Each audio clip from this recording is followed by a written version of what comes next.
to my channel. If you haven't already, please like and subscribe to my channel. I'm very appreciative to have you here. I definitely wanted to give an update. It has been a month and a couple days since I lost my daughter. So I wanted to give an update on how I'm coping with this and how I'm getting through with it, because this is not an easy process. This is not a deliver yesterday, wake up today, and I'm perfectly fine. It's not. This is real life. I'm human. It hurts. Okay. As you can see, I do have my little setup here of my little baby. So I will go ahead and show you guys what I have up here right now. I do have a picture of her footprint and her handprints. And I did name my baby Honesty. Her name was Honesty Latrice. I do have this. I was gifted this from my father and my bonus mom. It says, "Those we love don't go away. They walk beside us every day. Unseen, unheard, but always near. Still loved, still missed, and very dear." So this is up here as well. And I was gifted this beautiful little angels, very cute. From my job, they bought this, my team. Very thoughtful of them, very sweet. I love it. So it's up here as well with them. Last but definitely not least, the most important thing is my baby. These are her ashes. This is her little urn that I had got. I'm sorry if the light is in y'all's way, but this is her little urn that I'll come over here and I'll sit and I'll pray when I'm having a bad day. And I have it set up. This is my dresser. My TV's right there. I have just a nice little area right here. Her father suggested I should make a little spot like in my closet. My closet is huge, a walk-in closet.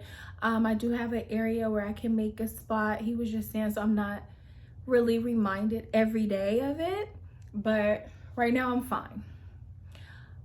Definitely have good days, definitely have bad days.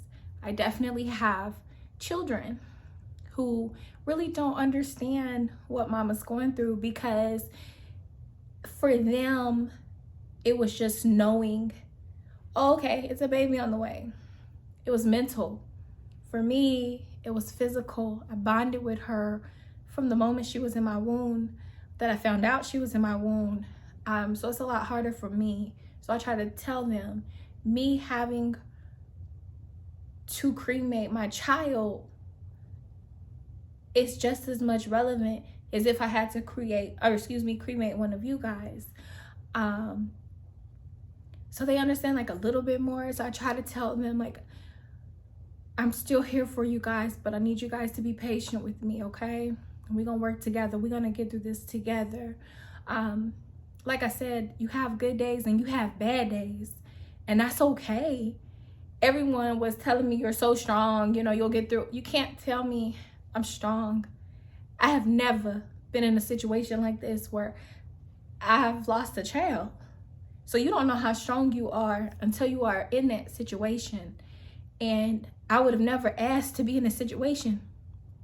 If I could have been like, no, let me just choose to raise a little spoiled baby, then I would have definitely chose that. I had so much love to give my child. So much. The dreams you have when you're pregnant. Just so much. Like, you just wait for the pregnancy to be over, so everything that you thought of and the future you thought of with your child comes to reality. So when it's shattered, what do you do? Where do you go? What do you say? It's hard. I've been dealing with this every day. Every day. I am triggered. I got back in the gym probably 2 weeks after I went for my postpartum. We're not even gonna go on that subject because I really felt like my doctors just did not care. And again, I wouldn't want nobody to go through that. So I would never go back to that doctor ever in life again. I could be burning in front of their doctor office and not going there. Like, that's how bad it was. I have a very great support system. I have very great family and friends. And I feel bad because they constantly reach out. And sometimes I can't respond. Sometimes I can't answer a text back because I'm not mentally ready. No, I'm not okay. No, I'm not doing, when you ask, how are you doing? Are you okay? I'm not okay. I will be, but not right now. It's very hard. I sit and I read a whole lot, and I've read a lot of blogs of women who have went through my situation. They still call it a late miscarriage because it was before 20 weeks. I gave birth. I have had a miscarriage before. I don't see that as having no miscarriage. Like, a miscarriage, I feel you could just pass on easy. You don't know what the sex is. You know what I'm saying? Like, my baby was developed, not fully developed. But when I seen her and held her, that was my baby. You know what I'm saying? Like, so it's hard. And it's okay to not be fine. It is okay to cry. It is okay to shout and scream. It's okay until you are ready. No one can tell you how to grieve. No one can tell you how to be sad. No one can tell you your time limit of, okay, well, you need to take 2 weeks and then you need to be fine. No, baby. It don't work that way. I wish it did. It don't work that way. It don't work that way because I can have a great day and then I'm triggered by something. And when I say triggered, women who are in my situation or anyone who has lost someone, it could be a song. You're triggered. You're crying. You could be walking down the grocery aisle and see a favorite snack or something. You're triggered. Like, I was in the gym. I've been going to the gym. I've been fine in the gym, working out. I zone out, put my earphones in, zone out, right?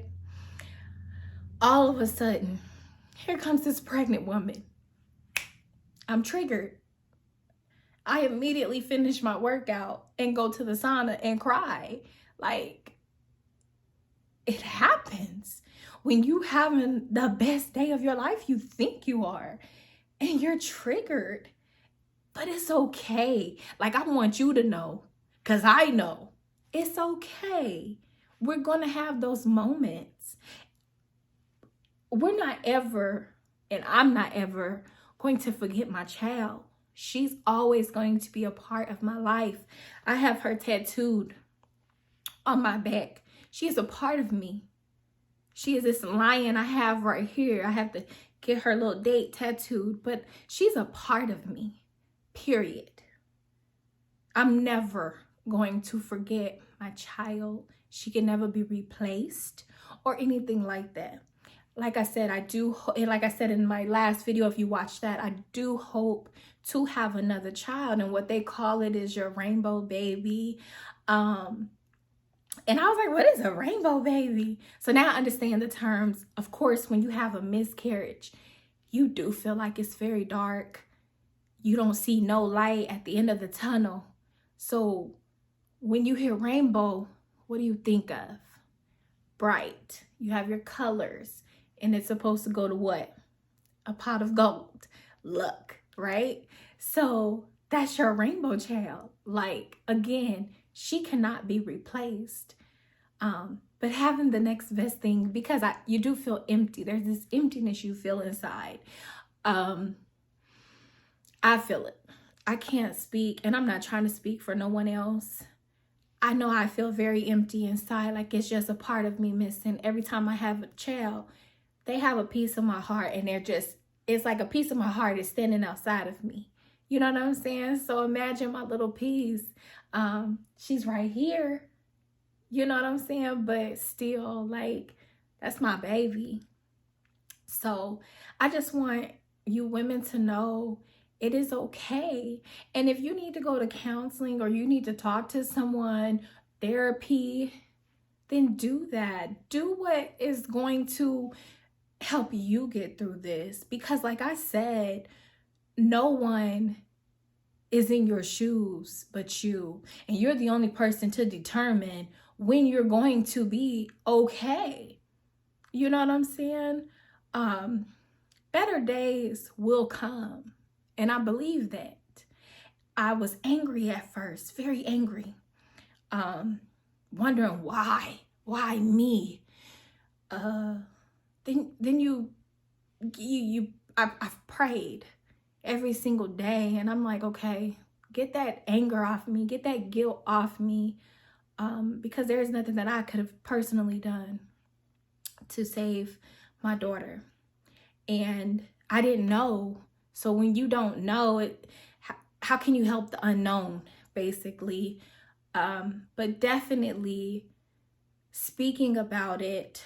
I've been reading a lot of blogs. Like I said, I read probably 7-8 hours out the day just reading other blogs, other women who have went through this and what they have done to try to cope and get through this. It's hard. It's hard. It's not easy. And it's gonna take time. And that's all I can say is take as much time as you need. I took off of work. I went ahead and took the 6 weeks off still because I still delivered my child. But that was for my mental, to get my mental right, because I know if I would have went back to work, okay, I probably would have sat there 30 minutes, maybe an hour, maybe 2 hours. And I would have been crying. I would have been just depressed. And I needed that time to heal because I'm in a healing process. I'm in a grieving process. So, like I said, nothing is going to happen tomorrow. I'm not going to be perfect tomorrow. I may still cry next year. You know what I'm saying? My baby was supposed to be due December 30th. I'm dang sure going to cry. I don't want to go around my family right now. I don't want to be around friends right now. I don't even want to celebrate holidays right now. That's how I feel because I'm not ready. And I don't want no one to be mad at me. I want you guys to know I love you guys dearly and I appreciate all the support. I'm not ready. And I don't want to stay stuck or stagnant, as you can say, because I know I will be okay in my time. So thank you for giving me that space. Thank you for not taking it personal. Thank you for knowing that I love you and I care. And I know that you guys love me and that you guys care.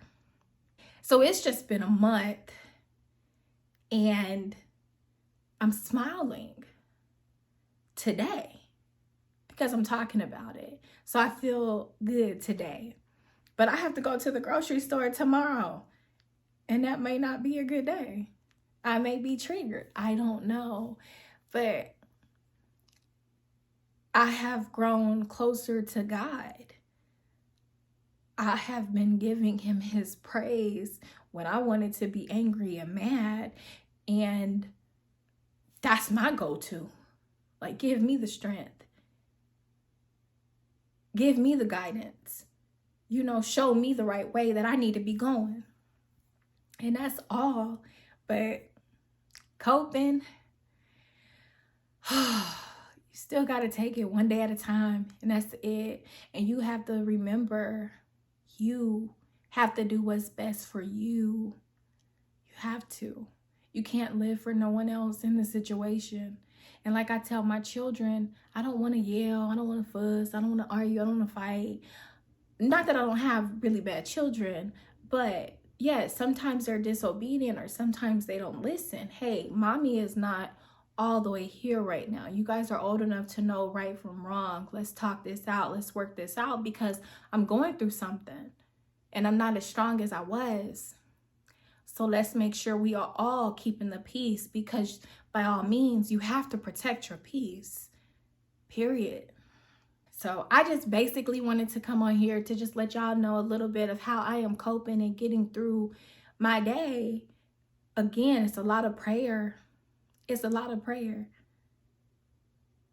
That's it. And like I said, I'll come and I'll sit here, and here's my baby, and I'm talking to her and I'm letting her know, God love you. You are my honesty. You are my baby, okay? So if anyone has any type of input or anything like that, or if anyone needs to talk to me and you want me to be a listening ear, I could be a listening ear as well. And so we can cry together if you want to cry together, okay? So just leave a comment, whatever. I'm here. If you have no one, you have me. And I genuinely mean that. I don't know you, but I genuinely mean if you're going through this situation, or if you have gone through this situation and you just need someone to talk to, I can be that person that you talk to, okay? So anyways, if you have not already, please subscribe to my channel. It will definitely be more videos. Until next time.